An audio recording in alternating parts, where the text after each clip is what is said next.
How are you? I hope you all are very fine. Children, today we are going to start your civics book of social science. Children, in this chapter we will learn equality in Indian democracy. The first chapter is on equality. Okay, so let's see. India is a democracy. In the class 6th book, we looked at the key elements of a democratic government. These includes people's participation, the resolution of conflicts, and equality and justice. Equality is a key feature of democracy and influences all aspects of its functioning. In this chapter, you will read more about equality, what it is, why it is important in a democracy, and whether or not everyone is equal in India. Children on equality, जैसा कि आपको chapter से ही समझ में आ रहा है कि बराबरी क्या है। हमारा जो भारत है वो एक डेमोक्रेटिक कंट्री है और आपने सिक्स्थ क्लास में डेमोक्रेसी के जो की एलिमेंट्स हैं उनको आपने पढ़ा। डेमोक्रेटिक गवर्नमेंट के जो की एलिमेंट्स हैं उनको आपने पढ़ा है और आपने ये भी देखा है कि जो गवर्नमेंट है वो किस तरह से चलती है डेमोक्रेसी में, रिप्रेजेंटेटिव्स के द्वारा, जिनको कि लोग चुनते हैं। तो इसका मतलब है कि जो लोगों का जो पार्टिसिपेशन होता है गवर्नमेंट वो इनडायरेक्टली होता है, वो डायरेक्टली वोट डालते हैं और फिर अपने रिप्रेजेंटेटिव्स को चुनते हैं और इस तरह से अपने रिप्रेजेंटेटिव्स के द्वारा वो शासन करते हैं। अब इक्वलिटी एक बहुत ही इम्पोर्टेंट की फीचर है डेमोक्रेसी का और इस चैप्टर में हम उसी के बारे में पढ़ेंगे कि इक्वलिटी क्या है और यह डेमोक्रेसी के लिए क्यों ज़रूरी है और क्या इक्वलिटी का मतलब है रियल में, ये सब हम पढ़ेंगे। तो एक इसमें स्टोरी बताई गई है, कंथा की स्टोरी। इसको आप ध्यान से समझेंगे कि वोटिंग चल रही है। वोटिंग में सभी लोग, चाहे अमीर हो गरीब, सभी लाइन में लगे हुए हैं वोट डालने के लिए। जब कंथा वोट डालती है तो वो कहती है हम उसे वोट डालेंगे जो कि हमारे एरिया में वाटर सप्लाई ठीक से करेगा। इसके बाद जब वो घर वापस जाती है तो देखती है कि उसकी बेटी की तबीयत ख़राब है और वह उसे डॉक्टर के पास ले जाना चाहती है, लेकिन वो नहीं ले जा सकती क्योंकि उसके पास पैसे नहीं हैं। पैसों के लिए जहाँ वो काम करती है, घर में बर्तन मांजने का, झाड़ू पोछा करने का, वहाँ पर वो जाएगी, उनसे पैसे मांगती है, उसके बाद ही वो अपनी बेटी को डॉक्टर के पास ले जा सकती है।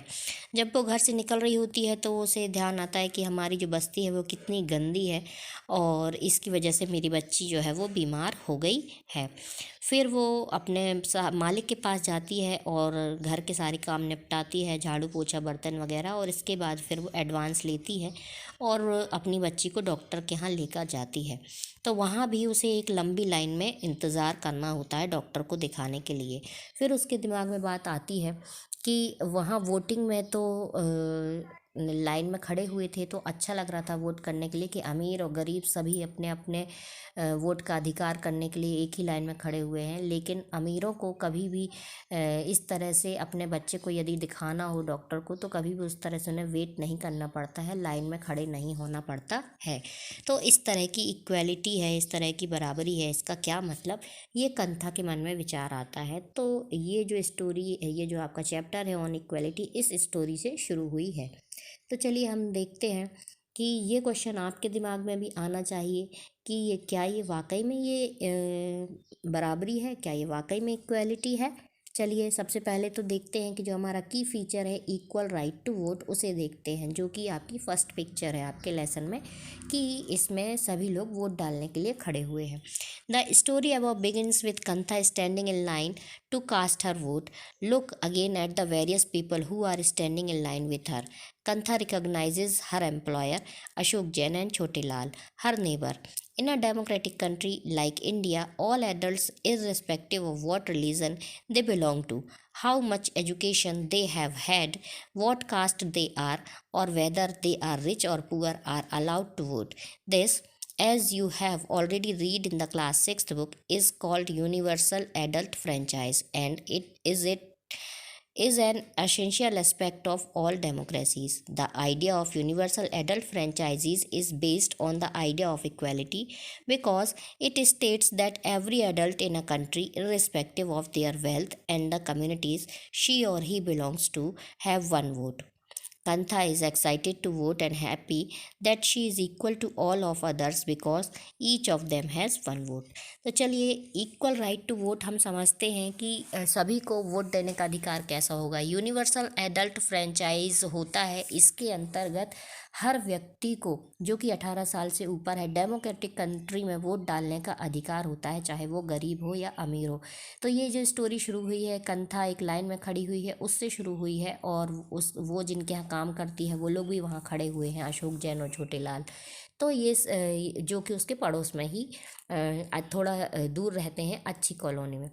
तो डेमोक्रेटिक कंट्री जैसे कि हमारा भारत है, इसमें किसी भी धर्म का व्यक्ति हो, किसी भी कास्ट का व्यक्ति हो, एजुकेटेड हो ना हो, लेकिन यदि वो 18 ईयर से ऊपर है तो उसे वोट डालने का अधिकार है। और यही यूनिवर्सल एंड एडल्ट फ्रेंचाइज होता है, जो कि हर डेमोक्रेटिक कंट्री में ज़रूरी होता है।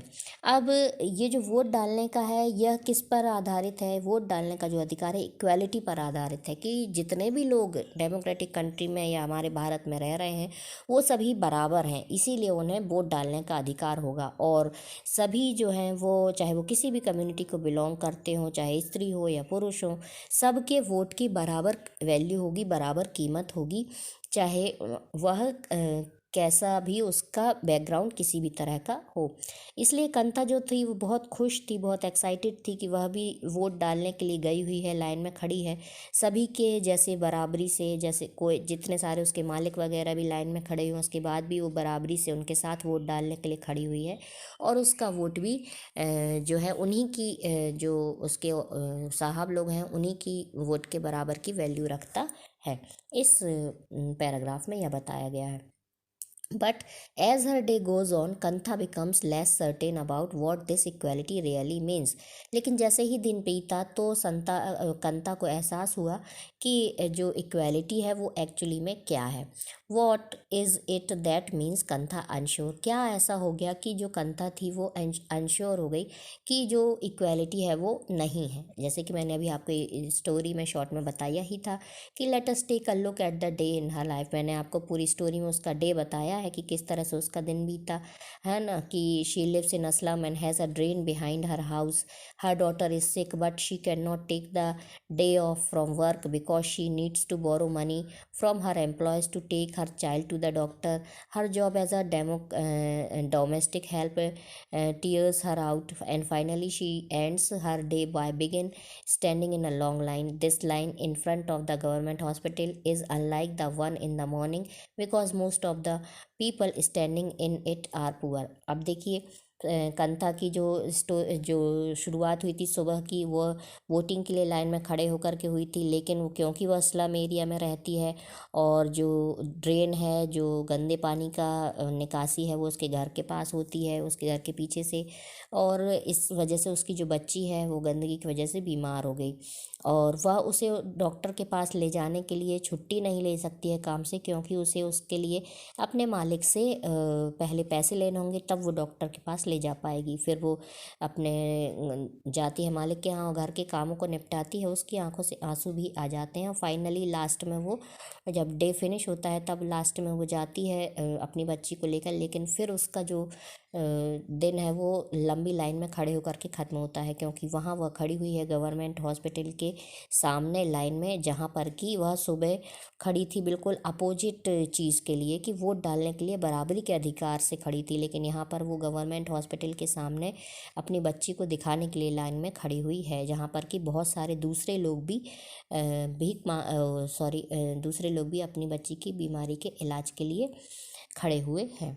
तो ये जो इक्वालिटी है ये एक्चुअली में इक्वालिटी नहीं है। तो children, in the next video we will see the other kind of equality. Children, you have to read the chapter deeply. I will give you only summary.